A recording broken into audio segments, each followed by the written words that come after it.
Never miss a prediction videos. Channel subscribe करके bell icon press करें and stay updated for latest videos.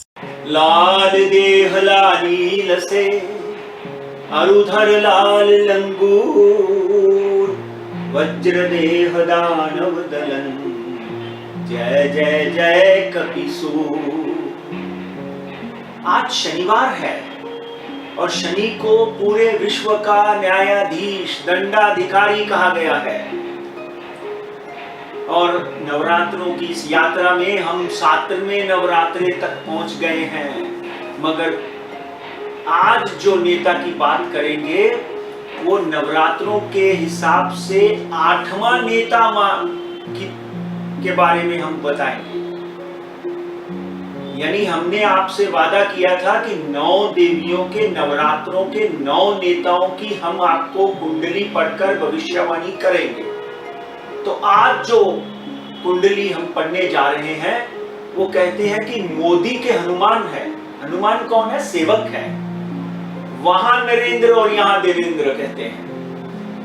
Maharashtra में एक ऐसा नेता उभरा जो नागपुर की धरती में कारपोरेशन से सीधा सीएम बन गया। ऑफ कोर्स एमएलए आमदार भी बने। देवेंद्र फडणवीस उस जाति को रिप्रेजेंट करता है जो महाराष्ट्र में सिर्फ 3% है। मराठाओं से भरा हुआ ये महाराष्ट्र, ये भूमि, एकमात्र ब्राह्मण देवेंद्र फडणवीस, जिसने महाराष्ट्र में चीफ मिनिस्टरशिप की गद्दी के ऊपर अपनी धाक जमाई और 5 साल तक जमकर राज किया। ऑफ कोर्स उनके राम, नरेंद्र मोदी तो उनके लिए राम है ना। सेवक की भांति उन्होंने महाराष्ट्र में उनका हर आदेश सुना और पूरी तरह से 2014 से लेकर 2019 तक महाराष्ट्र में चीफ मिनिस्टर की गद्दी यानी राजा बनकर पूरे महाराष्ट्र की प्रसिद्धि के लिए, महाराष्ट्र के कोने कोपरे में हर व्यक्ति को सुख देने के लिए निस्वार्थ भावना से, ये बात ध्यान से सुनिए, निस्वार्थ भावना से महाराष्ट्र को एक ऐसा नेता मिला जो मेरी अपनी जानकारी के मुताबिक विलासराव के बाद किसी कोई मिला तो देवेंद्र फडणवीस में वो क्वालिटीज थी। ऑफ कोर्स बहुत से अच्छे नेता, बहुत से बड़े बड़े नेता महाराष्ट्र में आए, पर मेरी जानकारी, जिनका मेरे साथ व्यक्तिगत थोड़ा बहुत संबंध रहा, जिनको मैं कुंडली के माध्यम से ज्यादा पढ़ सका, वो देवेंद्र फडणवीस थे। देखिए, जब आप राजा बनते हैं तो आपके साथ बुराइयां भी लग जाती हैं। अच्छाइयां तो है ही हैं क्योंकि आप राजा बन गए। हर आदमी आपके साथ मिलना चाहता है, हर आदमी आपको मित्र बनाना चाहता है, हर आदमी आपसे काम लेना चाहता है, हर आदमी आपसे फोटो खिंचाना चाहता है कि ये मेरा मित्र है। देवेंद्र फडणवीस की कुंडली का अध्ययन करते हुए जब हम उनके जन्मदिन की बात करते हैं तो 22 जुलाई 1970 10:20 नागपुर। हमारे दर्शकों को एक बात बता देता हूं कि ये बिल्कुल उनके द्वारा, उनकी मां के द्वारा दिया हुआ ये डेट ऑफ बर्थ है, इसमें कोई गलती नहीं है। जैसे कई बार पवार साहब की डेट ऑफ बर्थ या किसी नेता की date of birth, time of birth थोड़ा बहुत इधर उधर होता है तो हम लोग उसके हिसाब से एडजस्टमेंट कर देते हैं, क्योंकि नक्षत्रों में 4 पाद होते हैं, 4 चरण होते हैं, तो 1 2 3 4, इसलिए उन चरणों में कुछ चेंजेस आ जाती हैं, चंद्रमा की फिरती में चेंज आ जाती है। बट देवेंद्र फडणवीस कुंभ राशि, कृष्ण पक्ष की चतुर्थी यानी संकष्टी के दिन पैदा हुए और पूर्व भाद्रा नक्षत्र पहला चरण, बाल्य अवस्था का पहला चरण। शिक्षा के क्षेत्र में डेफिनेटली बहुत ज्यादा मन नहीं लगा होगा। मंगल और सूर्य इकट्ठे बैठे हुए हैं, चंद्रमा के घर में बुध है, तो बुध के 2 सबसे बड़े शत्रु हैं, एक है गुरु और एक है चंद्रमा। समझे आप? तो कहीं ना कहीं से वातावरण बचपन से ही भयभीत, क्योंकि भय भी होना चाहिए और भयहीन भी होना चाहिए। जब आप भय करते हैं यानी डरते हैं तो आप फिर और ज्यादा स्ट्रांग होते हैं कि मुझे ये काम नहीं करना है, मुझे इस आदमी को पटकना है, क्योंकि आपको उस आदमी से भय होता है। तो देवेंद्र की कुंडली का जब हम अध्ययन करते हैं तो लग्नाधिपति बुध जो है वो 11वें घर में यानी एकादश भाव में मंगल और सूर्य के साथ में बुद्ध जो है बुद्धादित्य योग बनाता है, इसलिए शिक्षा औपचारिक रूप से अच्छी हुई है। पिता की आरएसएस की भूमिका रही, पिता भी कारपोरेटर थे। पिता के पद चिन्हों पर चलकर देवेंद्र ने शाखा ज्वाइन की और उसके बाद लगातार नमस्ते सदावत्सले मातृभूमि, शाखा और भारतीय जनता पार्टी, जनसंघ और आरएसएस की भूमिका के ऊपर, हिंदुत्व के मुद्दे पर एक तो ब्राह्मण कराड़े, डेफिनेटली उन्होंने उस मुद्दे को पकड़ कर रखा और आगे परिश्रम करते हुए महाराष्ट्र में एक सर्वोच्च नेता के ऊपर बनकर उठे। अब बात करते हैं कि कुछ बुराइयां, कुछ अच्छाइयां, कुछ अच्छे, कुछ बुरे लोग जब आपके साथ जुड़ते हैं तो क्या होता है। बुद्ध की महादशा मैं सीधा बहुत ज्यादा आपका समय नहीं लूंगा। 3/3/2002 में बुद्ध की महादशा लगी। 3/3/2002 की बात करें तो डेफिनेटली 3/3/2000 के बाद बुद्ध की महादशा में इनके जीवन में उदय काल शुरू हो गया। उदय काल शुरू होने के बाद में आदमी जो है वो करता है और उसको सफलता मिलती है उसके भाग्य की वजह से। देखिए, बड़े बड़े महारथी बैठे हैं जो जीवन में इतना परिश्रम करते हैं, मगर कहां जाते हैं? बहुत परिश्रम, बहुत विद्वान लोग धूल में बैठे होते हैं। भाग्य का खाते हैं जो लोग। भाग्य अगर अच्छा है तो हर ग्रह जो है आपको अच्छे फल देता है। अब देवेंद्र की जब हम बात करते हैं तो बुद्ध की महादशा इनकी जब 2002 से 2019 तक शुरू हुई तो एक ऐसा समय आया जिसमें उनको कहीं से कहीं खड़ा कर दिया। शनि की महादशा 2002 तक थी, उससे पहले उनको एक सुंदर धर्मपत्नी अमृता के रूप में मिली, एक पुत्री का जन्म हुआ। तो 2002 से बुद्ध की महादशा, बुद्ध अपनी फिरती में इनको एक बड़ा राजा बनाता है। बुद्ध की महादशा में यहां पर राहु की अंतर्दशा थी। बहुत से लोगों का यह कहना होगा कि बुद्ध की अंतर्दशा में राहु का क्या काम है, राहु तो दैत्य ग्रह है। मगर मनमोहन सिंह को 2004 में राहु ने ही प्राइम मिनिस्टर बनाया। ध्यान रखो, 5 और 11 सिंह राशि और कुंभ राशि का राहु और केतु आदमी को प्राइम मिनिस्टर तक बनाता है। ये मनमोहन सिंह की कुंडली का अध्ययन करने के बाद 2004 में कई चैनलों के ऊपर पंडित राजकुमार शर्मा की भविष्यवाणी की। आज हम देवेंद्र की जब बात करते हैं तो 2014 में बुद्ध में राहु डेफिनेटली इनको कोई ऐसे राजयोग का निर्माण कर देता है। 18/3/2014 से 18/3/2016 तक देवेंद्र फडणवीस जो है वो अचानक बड़े बड़े नेता नितिन गडकरी, सुधीर मुनगंटीवार, बड़े बड़े नेताओं के बीच में एक जवान लड़का उठकर महाराष्ट्र में चीफ मिनिस्टर की गद्दी पर बैठ जाता है। सुंदर, सुडौल, मृदभाषी, अच्छी सोच रखने वाला, गरीबों की मदद करने वाला, हर तरह से उनमें क्षमता है, वो डाउट एट ऑल, हर आदमी को ये पता है।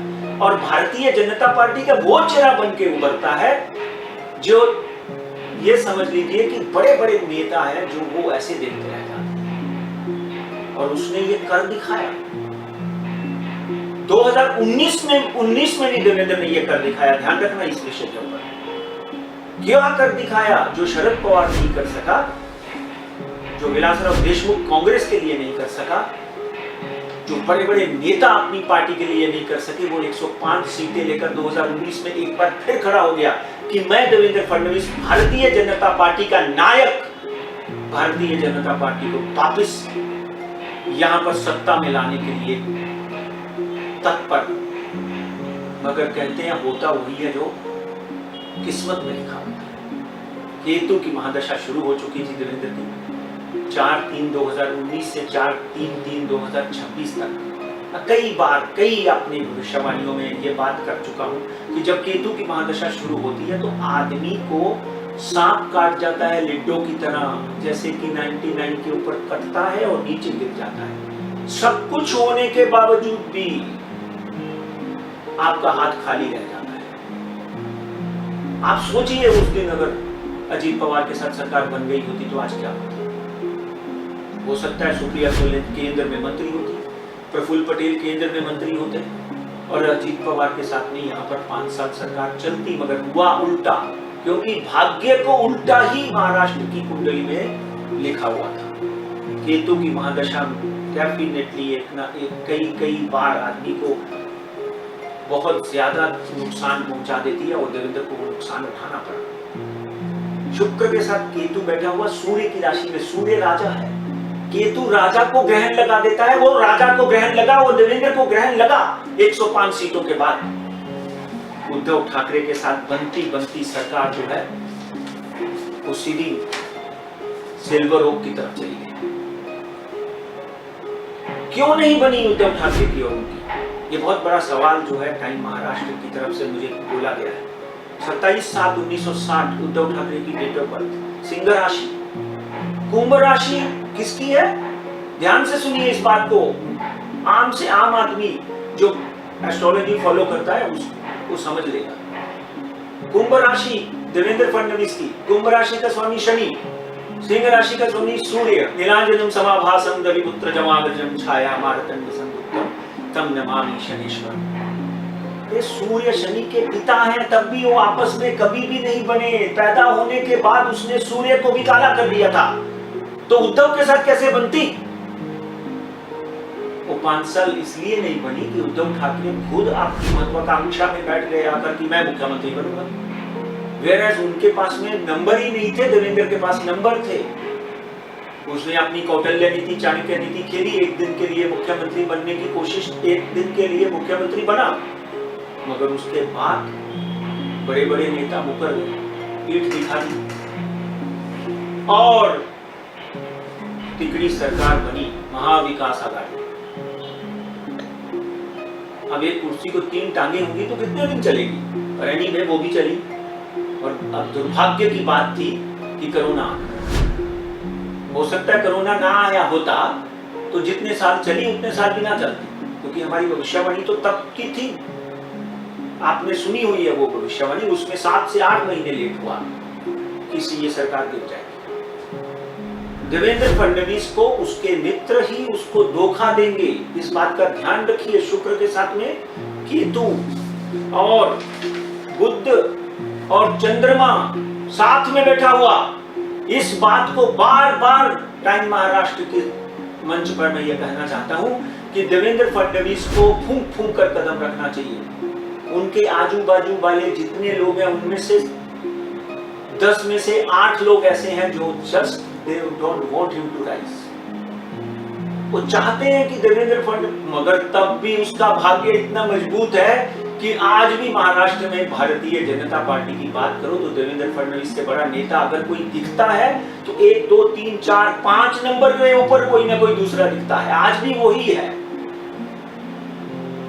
एक सवाल मेरे दिमाग में आता है, क्या वो वापस मुख्यमंत्री बन सकता है?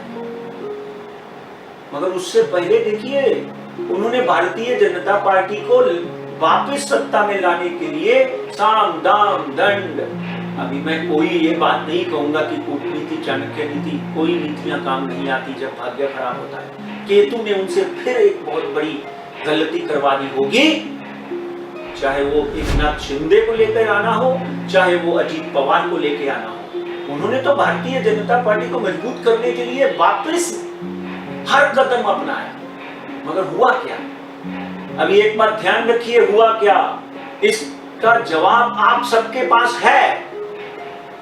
भारतीय जनता पार्टी की महाराष्ट्र में अवनति हुई, उन्नति नहीं हुई है। वो चाहे एकनाथ शिंदे के साथ जाने से हुई है और चाहे अजीत पवार के साथ में हुई है, इसका फैसला आपने करना है। मराठी मानुस त्रस्त हुआ, ये तो आगे आने वाले दिनों में जब इलेक्शन होंगे तब पता चलेगा कि क्या होगा। मगर देवेंद्र फडणवीस ने कोई कसर नहीं छोड़ी, किसी तरह का कोई प्रयास नहीं छोड़ा कि मैं अपनी पार्टी, जिसको वो मां मानते हैं, नरेंद्र मोदी जिनको वो पिता मानते हैं, उनका झंडा, उनका परचम महाराष्ट्र में फिर लहराऊं, और वो लहरा लिया। खुद बाहर बैठने को तैयार हो गए, एकनाथ शिंदे को सीएम बना दिया। वो बात अलग है कि 2 घंटे में डिप्टी सीएम बनकर फिर अफसोस वाले मुंह के साथ अफसोस वाले मुंह के साथ, ध्यान रखिए बात करने में किसी तरह का संकोच नहीं करता हूं मैं, उप मुख्यमंत्री की गद्दी संभाली, क्योंकि पार्टी का और हाईकमान का आदेश, सिपाही आरएसएस में यही तो सिखाया जाता है कि सुबह 5 बजे उठो और परिश्रम करो और राष्ट्र के लिए मरो और राष्ट्र के लिए लड़ो। उन्होंने वही किया और आज भी वही कर रहे हैं। वो बात अलग है कि उनको जो मार्गदर्शन, जो सपोर्ट केंद्र से मिलनी चाहिए थी, लोग बोलते हैं कि वो अभी कम हो गई। ये नंबर 1, नंबर 2 मुझे समझते नहीं है, पर डेफिनेटली कहीं ना कहीं कोई ना कोई नेता केंद्र का उनके साथ नाराज है, ऐसा सुनने को आता है, पर कुंडली में ये बिल्कुल दिखाई नहीं देता। इलेक्शन कब होंगे महाराष्ट्र में? शायद अक्टूबर 2024 में होंगे। एक बात ध्यान रखिए, भारतीय जनता पार्टी वापस एक बार अपने आप को मजबूत करने के लिए, अपने आप के चेहरे, सबसे मजबूत चेहरे को आगे लाने के लिए देवेंद्र फडणवीस को एक बार फिर वो जिम्मेदारी दे दे। तो चाहे अप्रैल 2024 में एमपी मतलब खासदारगी के इलेक्शन है, हो सकता है अप्रैल के बाद दे दें, क्योंकि भारतीय जनता पार्टी ने 2 ऐसी नाव में पांव रख लिया, जो एक एनसीपी की है, वो भी एनसीपी है कि नहीं है, ये बहुत बड़ी दुविधा में पड़ा हुआ है हर व्यक्ति। यहाँ पे शिवसेना की नाव में पांव रख लिया, शिवसेना है कि नहीं है, वो भी केंद्र में और वो भी कोर्ट में टंग रही है कहानी। तो क्या होगा? तो भारतीय जनता पार्टी ये डैमेज को कंट्रोल करने के लिए प्रयत्न करेगी, और उससे सबसे बड़ा नेता आज भी देवेंद्र फडणवीस और वही रहेगा। 4/3/2026 तक केतु की महादशा है, इसलिए मुझे कहीं दूर दूर तक नहीं लगता है कि देवेंद्र फडणवीस जो है मुख्यमंत्री बनने के बाद भी भारतीय जनता पार्टी को 2024 में सत्ता में लाने में कामयाब होंगे कि नहीं, क्योंकि केतु ग्रह दशा अपना काम करती है। भाग्य चाहते सर्वदानुकूल शून्य कौशल, उनकी भाग्य दशा फिर कब उठेगी? देखिए, मुख्यमंत्री अगर बन भी जाते हैं 6 महीने के लिए, तो उसका अर्थ ये नहीं है कि वो अगले मुख्यमंत्री वही रहेंगे। इसलिए ये बहुत बड़ा सवाल है।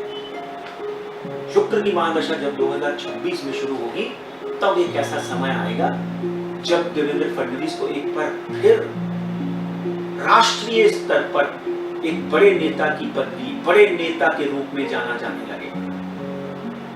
अब सवाल ये है कि क्या देवेंद्र फडणवीस दिल्ली जाएंगे? मुझे कहीं भी नहीं लगता है कि 2024 इलेक्शन से पहले उनको दिल्ली ले जाने की बहुत बड़ी गलती भारतीय जनता पार्टी करेगी, क्योंकि मैं भी राजनीति थोड़ी बहुत जानता हूं, समझता हूं, 30 साल हो गए। आज कौन संभालेगा ये 2 नाव में? 2 नाव में पांव तो रख दिया भाई साहब, एक किधर को जा रही है, किधर को जा रही है, कहीं ना कहीं तो चोट लगनी ही लगेगी। तो वो चोट लगेगी भारतीय जनता पार्टी को, यह स्पष्ट नजर आता है। हर एनालिस्ट ये बात बोलता है। मैं एनालिस्ट नहीं हूं, मैं तो भाग्य देख रहा हूं। केतु की महादशा में बीजेपी को नुकसान होगा। आगे बढ़कर अगर हम बात करें शुक्र की महादशा की, हाँ, राहु जो है देवेंद्र फडणवीस को कुंभ राशि में चंद्रमा के साथ, मनमोहन सिंह का राहु कुंभ राशि में, केतु सिंह राशि में बैठा हुआ है, और शुक्र और राहु मित्र हैं। जैसे देवेंद्र फडणवीस एकदम निकला बाहर और सीएम बन गया, किसी ने सोचा भी नहीं था। मुझे नहीं लगता बड़े बड़े एनालिस्ट जो है फेल हो गए उन दिनों। कोई बोल रहा था नितिन गडकरी को बनाएंगे, कोई बोल रहा था गोपीनाथ मुंडे को बनाएंगे। ये 2 नाम तो हर आदमी के मुंह पे थे, मगर बन गया देवेंद्र फडणवीस। मैं तो सोचता हूं कि देवेंद्र फडणवीस को हर महीने अपनी नजर उतार लेनी चाहिए। एक तो स्वभाव सुंदर, दिखने में अच्छा, बात में अच्छा, हर चीज में बढ़िया है। तो एक दिन वो समय भी आएगा, ध्यान रखिए मेरी बात, कि भारतीय जनता पार्टी का एक नया चेहरा, ये शुक्र की महादशा 2026 से लेकर 2046 तक होगी। शुक्र 12वें घर में केतु के साथ में, मित्र के साथ में बैठा हुआ है, सूर्य की राशि में। सूर्य की और मंगल की राशि में जब भी केतु बैठा होता है तो डेफिनेटली उसको देश का सर्वोच्च नेता बनाता है, राष्ट्र का, महाराष्ट्र का सर्वोच्च नेता बनाता है। तो 2026 से 46 तक 20 साल में देवेंद्र फडणवीस का प्राइम मिनिस्टर बनना भी तय है, पर वो 20 साल तक तपस्या करें। तो 26 से 36 में होता है, 38 में होता है, 40 में होता है, पर डेफिनेटली वो दिन आएगा। क्योंकि आप कुंडलियां पकड़ कर देख लीजिए, मनमोहन सिंह की कुंडली पकड़ के, अटल जी की कुंडली पकड़ के देख लीजिए, राहु, वापिस बार बार बोल रहा हूं, कुंभ राशि का और केतु सिंह राशि का, इनको मुख्यमंत्री पद तक ले जाने में सफल होगा।